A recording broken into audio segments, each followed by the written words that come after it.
देखिए, जिस तरह से यहाँ पर लगातार पिछले कई दिनों से सियासत चल रही थी, एमएलए के पलटने का सिलसिला जारी है। और सबसे बड़ी बात है कि जिस तरह से वहाँ कहा गया था कि इतने सारे विधायक हमारे साथ हैं, वो पलटने लगे हैं। हमारे साथ दिव्या मदेरणा है। दिव्या मदेरणा जी, आप बताइए कि कौन गद्दार है, कौन वफादार है? क्योंकि इस तरह का चल रहा है कि कांग्रेस में कि शांति धारीवाल कह रहे हैं कि गद्दारों को हम सीएम नहीं बनने देंगे। अभी के जो घटनाक्रम में गद्दारी करी है वो तो स्वयं शांति धारीवाल और महेश जोशी जी ने करी है। संसदीय कार्य मंत्री होकर और चीफ विप होकर सीएलपी की मीटिंग में नहीं आते। वो अपने यहाँ पर स्टेज सजाते हैं, भाषणबाजी करते हैं, हाईकमान के खिलाफ बयानबाजी करते हैं। उनके शब्द देखे आपने क्या थे? हाईकमान ऐसे नहीं मानेगा, हाईकमान बता दे। अरे क्या बताते? उसी हाईकमान के वरदहस्त से आप 98 में कभी ना मंत्री रहे, उसी हाईकमान के वरदहस्त से आप 2018 में मंत्री रहे, उसी हाईकमान के वरदहस्त से आप 2008 में मंत्री रहे, और आप आज हाईकमान को धत्ता बता रहे हैं। इतने बड़े हो गए आप। महेश जोशी जी एक पद और दो पद की बातें करने वाले, कैबिनेट रैंक के 2 पद लेकर बैठे। कैबिनेट रैंक के कोई क्यों नहीं पूछता? क्यों? ऐसे क्या उनमें हीरे जड़े हैं जो 2 पद लेके बैठेंगे? वो खुद फोन करते हैं विधायकों को कि सीएलपी की मीटिंग है 7 बजे, मुख्यमंत्री आवास पहुंचिए, और खुद ही नदारत हो जाते हैं। और खुद अगले दिन दूसरे विधायकों को फोन कर शांति धारीवाल जी के घर बुलाते हैं। ठीक है, आपने बुला लिया, लेकिन फिर आप आते सीएलपी की मीटिंग में क्यों नहीं आए? आज अगर सबसे ज्यादा कोई विक्टिम है तो कांग्रेस का कार्यकर्ता हो रहा है, और इसके लिए अगर कोई जिम्मेदार है तो शांति धारीवाल और महेश जोशी जी। तो अजय माकन पर आरोप लगा रहे हैं कि वो सचिन पायलट के सीएम बनाने के लिए साजिश करने आए थे। अच्छा, उनके पास में कौन सा ब्रह्मास्त्र है कि उनको पता लग गया कि ऐसा होगा? कैसे मान लिया उन्होंने? आप मिले ही नहीं, आप आला कमान का प्रस्ताव पारित करने को तैयार ही नहीं, 1 to 1 विधायकों को आप मिलने नहीं देना चाहते, बाड़ाबंदी करके आप बैठ गए। अब विधायकों के पास जाइए, आप मीडिया ट्रायल करिए, एक एक विधायक के घर पहुंच जाइए आप, कैमरा मीडिया लेकर।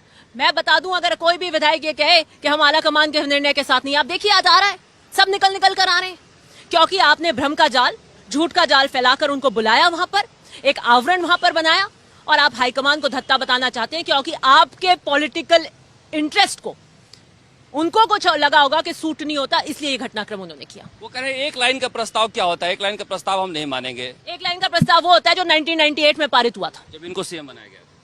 नहीं तो तीनों टाइम ही सीएम तो मुख्यमंत्री जी बने थे, बट 1998 में एक लाइन का प्रस्ताव पारित हुआ था, वही होता है 1998 वाला एक लाइन का प्रस्ताव। 1998 में क्यों मान्य था? हमने पिया था जहर का घूंट, और ऐसा जहर का घूंट पिया था कि उसकी कड़वाहट राजस्थान के किसान की आत्मा में आज तक है, लेकिन उफ नहीं करते, उफ नहीं करते। 2008 के अंदर यही जहर का घूंट सीपी जोशी जी ने पिया था, लेकिन उफ नहीं करी उन्होंने।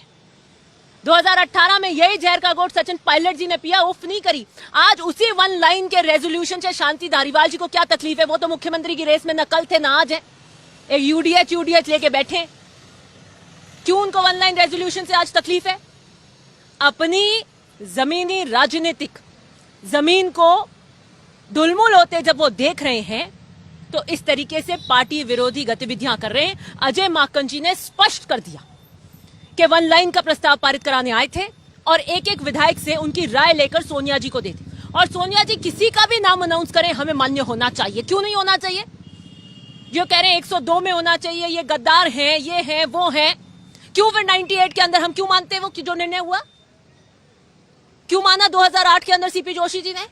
क्यों माना 2018 के अंदर सचिन पायलट जी ने? इसलिए माना कि हम सब कांग्रेस के अनुशासित कार्यकर्ता हैं। आज वो अनुशासन कहां गया धारीवाल जी का? कहां गई वो कांग्रेस की बातें, दलीलें, वफादारी की, जिनको आपने सरेआम तार तार कर दिया? और महेश जोशी जी यहां व्हिप जारी करते हैं इसी सदन के अंदर क्या ये आइए। एक बात मैं स्पष्ट कर देती हूं, आज के बाद महेश जोशी जी द्वारा कि दिए हुए कोई निर्देश की पालना मैं नहीं करूंगी। अगर वो अनुशासनहीनता में आता है तो आए, पार्टी को कोई और व्यक्ति अधिकृत करना पड़ेगा। अब नई सीएलपी की मीटिंग करें तो किसी और को अधिकृत करें कि हमें सीएलपी की इंफॉर्मेशन दे। आप लगातार लाइव हैं, देश आपको सुन रहा है। ये बताइए कि जिस तरह का पूरा घटनाक्रम हुआ, सिग्नेचर कराना, बस से ले जाना, कहीं ना कहीं तो सीधे सोनिया गांधी को चुनौती हो गई। निश्चित रूप से हुई है। आपने क्या शांति धारीवाल जी का वो वीडियो देखा नहीं जहां वो भाषणबाजी कर रहे हैं अपने घर पर? वो ये कह रहे हैं कि हाई कमान बता दे कि कौन से 2 पद हैं, हाईकमान ऐसे नहीं मानेगा। अरे आप जिस इतने एहसान फरामोश हो गए। 15 साल आप राजस्थान के कबीना मंत्री रहे, जिस वर्दहस्त से, जिस कांग्रेस के पान आपने राजनीतिक सफर किया, उसके आला कमान को आज आप वहां खड़े होकर इस तरह कैसे चुनौती दे रहे? महेश जोशी का इंटरव्यू मैंने देखा। हम ये नहीं कह रहे हैं, हम ये कह रहे हैं कि 102 से बने हमें आला कमान मंजूर है। अरे आप आला कमान को निर्देशित कर रहे हैं कि ये करिए, ये नहीं तो ये करिए। इतने बड़े हो गए आप। और धारीवाल जी तो हवा के साथ आते हैं। हवा होती है तो जीत जाते हैं, हवा नहीं होती तो हार जाते हैं। इसलिए इतनी बड़े जोर से बोलने की जरूरत नहीं है हाईकमान को। मदेरणा परिवार का एक इतिहास रहा है गांधी परिवार के वफादारी का। कभी भी उन्होंने कभी मुंह नहीं खोला, चाहे कोई भी हो। तो आपको लगता है कि ये आप इस पीढ़ी को निभा रही हैं, आप तीसरी पीढ़ी गांधी परिवार के साथ? निश्चित रूप से निभा रहे। मैं सार्वजनिक जीवन में कुछ चीजें अपनी चुन्नी में गांठ बांध कर आई थी। मैंने 2010 के अंदर चुनाव लड़ा जिला परिषद का। आज 2022, 12 समय, और 12 समय एक बहुत ही अल्प, छोटा, लघु का राजनीतिक सफर माना जाता है।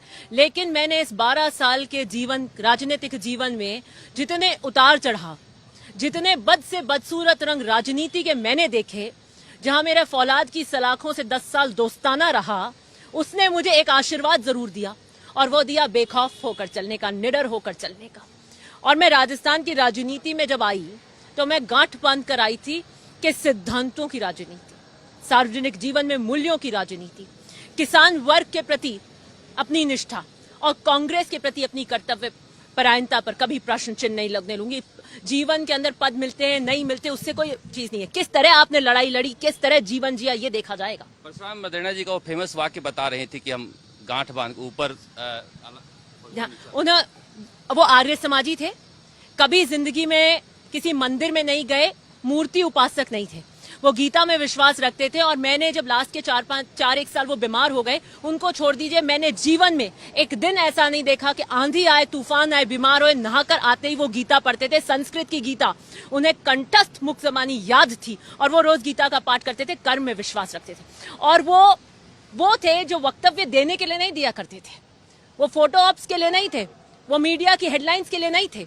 वो जिस चीज को दिल की गहराइयों से मानते थे और जीवन में आत्मसात करते थे, उसका वक्तव्य थे। और उन्होंने कहा कि मैं भगवान को मानता हूं। कभी मंदिर नहीं जाते थे, कर्म में पूजा रखी, कृष्ण को मानते थे। मैं भगवान को मानता हूं, और अगर मैं धरती पे किसी को मानता हूं शिद्दत से, निष्ठा से, तो मैं कांग्रेस आला कमान को मानता हूं। और इसको उन्होंने आत्मसात किया अंतिम सांस तक। मेरे पिता के साथ जब प्रकरण हुआ, मेरे पिता के साथ जो घटा, उन्होंने मेरी मदर को बुला के कह दिया कि चाहे कोई भी हो जाए, कितना भी बीते, मेरी आखिरी चिट्ठी है, we were born in Congress and we must die in Congress. आखिरी सवाल, आला कमान के साथ कितने विधायक हैं? आप बुलाइए, आप मीडिया ट्रायल करिए, सबके घर जाइए, सब आला कमान के साथ हैं। कोई 4-5 छोड़ दीजिए, वो जो 4-5 है वो सब अपने व्यक्तिगत स्वार्थ की राजनीति कर रहे हैं कि अशोक गहलोत के अलावा कोई चुनाव नहीं जिता सकता। नहीं, मैं इस पे कोई टिप्पणी नहीं कर सकती हूँ कि कौन जिता सकता है, नहीं जिता सकता। अभी 1 साल है, जनता का क्या मनोबल रहेगा, क्या नहीं रहेगा, ये बहुत सारी चीजें जो चुनाव के लिए हैं, उनका अपनी व्यक्तिगत राय हो सकती है। लेकिन जो भी घटनाक्रम किया वो आला कमान को डिफाई था, और मैं इसके विरोध में हूँ। आला कमान कहेगा सचिन पायलट मंजूर होंगे? आला कमान कहेगा जो जिसका नाम लेगा वो मंजूर होंगे।